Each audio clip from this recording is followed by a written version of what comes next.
আসসালামু আলাইকুম। ধরি আপনি 100 কিলোমিটার 2 ঘন্টায় অতিক্রম করলেন, তাহলে আপনার গতি কত?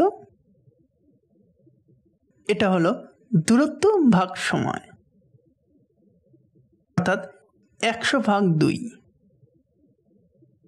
সমান 50 কিলোমিটার পার আওয়ার। এর মানে কি?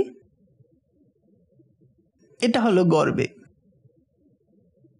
যা নির্দেশ করে আপনার গতি প্রতি মুহূর্তে 50 কিলোমিটার পার আওয়ার। কিন্তু বাস্তবে এটা সম্ভব নয়। গ্রাফে এই গাড়ির শুরুর দিকের বেগ লক্ষ্য করি। গাড়িটি প্রথমে গতি বাড়ায়, গতি কমায়, আবার গতি বাড়ায়, এভাবে 2 ঘন্টায় একটা জায়গায় থেমে যায়। তাই প্রতি মুহূর্তে আপনার বেগ 50 কিলোমিটার পার আওয়ার সঠিক নয়। তাহলে কিভাবে আমরা যে কোনো বস্তুর যে কোনো মুহূর্তে তাৎক্ষণিক বেগ নির্ণয় করব? ধরি 3 সেকেন্ডে আমরা তাৎক্ষণিক বেগ নির্ণয় করতে চাই।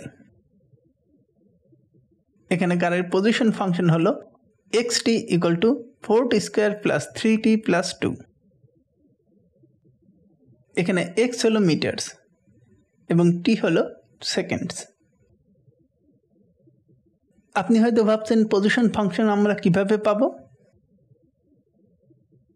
আমরা এটা পাই কাইনেম্যাটিক্স থেকে, অর্থাৎ স্টাডি অফ মোশন থেকে।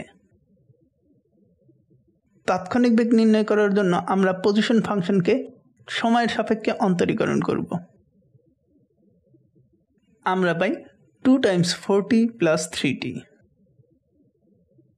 অর্থাৎ 8 × t। এবারে আমরা t এর মান 3 বসাই। 3 × 8 = 24, অর্থাৎ 3 সেকেন্ডে গাড়িটির তাৎক্ষণিক বেগ 27 মিটার পার সেকেন্ড। ভিডিওটি দেখার জন্য ধন্যবাদ।